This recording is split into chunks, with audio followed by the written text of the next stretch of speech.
बच्चों, पिछली वीडियो में हमने कक्षा 10 के द्विघात समीकरण चैप्टर में देखा था किसी भी समीकरण को कैसे पहचानते हैं कि वह द्विघात समीकरण है या नहीं है।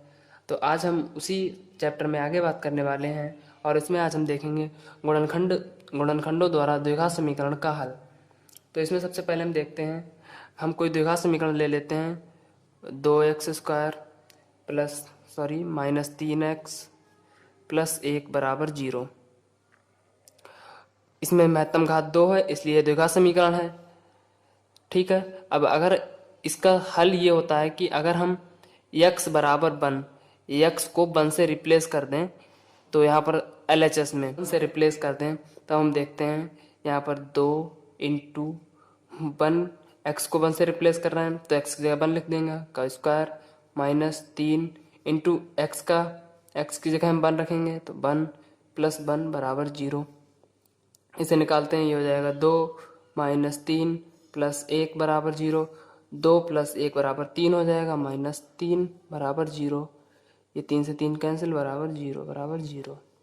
तो यहाँ से हम देखते हैं हमारा LHS मतलब लेफ्ट हैंड साइड बराबर राइट हैंड साइड, दोनों बराबर हैं। इसलिए हम कह सकते हैं कि इस द्विघात समीकरण का एक हल x बराबर 1 है। बच्चों बता दें कि किसी भी द्विघात समीकरण के 2 हल होते हैं, अधिक से अधिक 2 हल हो सकते हैं किसी भी द्विघात समीकरण के। इसी तरह से त्रिघात समीकरण के 3 हल हो सकते हैं, रैखिक समीकरण का 1 हल होगा। तो इसी जितनी घात महत्तम घात जितनी होती है उतने ही उसके हल होते हैं। तो आइए हम इसमें पहला सवाल करके देखते हैं गुणनखंड द्वारा। तो पहला सवाल इसमें दिया है एक्सरसाइज 4.2 में पहला दिया है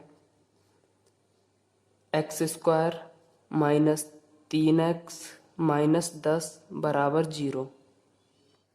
बच्चों, द्विघात समीकरण का गुणनखंड करने के लिए हम x के गुणांक को इस तरह से तोड़ते हैं कि वह अचर पद की टूटे हुए दोनों पदों का गुणनफल अचर पद के बराबर हो जाए।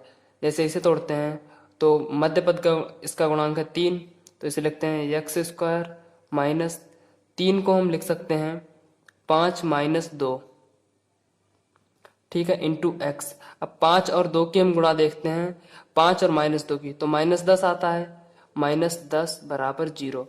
मतलब मध्य पद के गुणांक को हमें इस तरह तोड़ना है कि वह अचर पद के गुणनफल के बराबर हो जाए।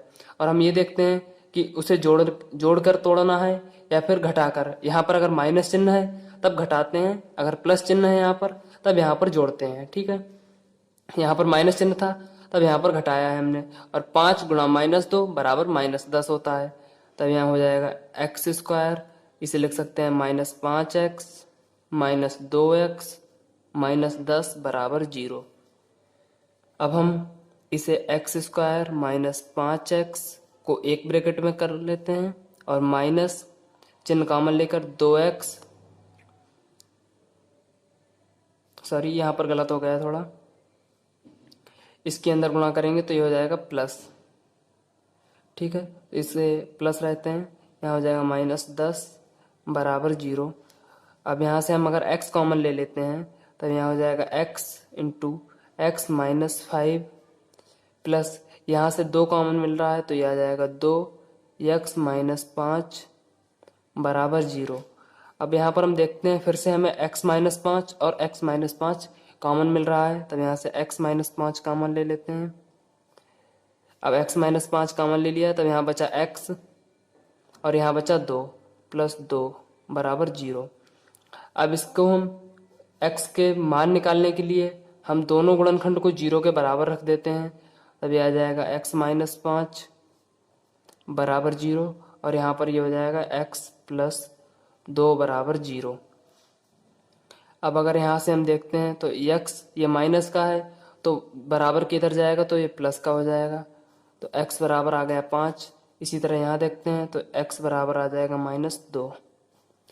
ठीक है, अब हमें चेक करने के लिए कि हमारे मान सही आए हैं या गलत आए हैं, इसे देखने के लिए हम x के जो भी मान आए हैं उसे पुनः इस समीकरण में अगर रख देते हैं, इस द्विघात समीकरण में, और अगर दोनों साइडें दायां पक्ष और बायां पक्ष दोनों बराबर आ जाते हैं तब हमें पता लग जाएगा कि हमारे ये जो हल आए हैं, x के मान आए हैं, ये सही हैं। अब हम सबसे पहले x बराबर 5 रखते हैं समीकरण में, x बराबर 5 समीकरण में रखने पर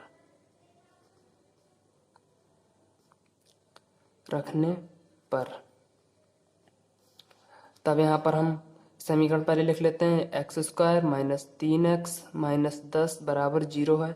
x को 5 की जगह रखते हैं, सॉरी 5 को x की जगह, तो अगर रिप्लेस करेंगे तो यहाँ हो जाएगा 5 का स्क्वायर माइनस 3x, 3x की जगह 5 रखेंगे माइनस 10 बराबर 0 है। अब यहाँ पर हम देखते हैं ये हो जाएगा 25 माइनस 5×15 माइनस 10, सॉरी 5×15 माइनस 10 बराबर 0। अब ये हो जाएगा 25 माइनस 15 और माइनस 10, माइनस 15 और माइनस 10 माइनस 25 हो जाएगा बराबर 0। 25 से 25 कैंसिल, 0 बराबर 0। यहाँ से हम देख सकते हैं हमारा LHS और RHS दोनों बराबर आ गया है। इसका मतलब जो हमारा हल x बराबर 5 आया है, x का मान, वह इस समीकरण को संतुष्ट करता है, मतलब हमारा मान सही है। इसी तरह से हम x बराबर -2 रखकर देख लेंगे।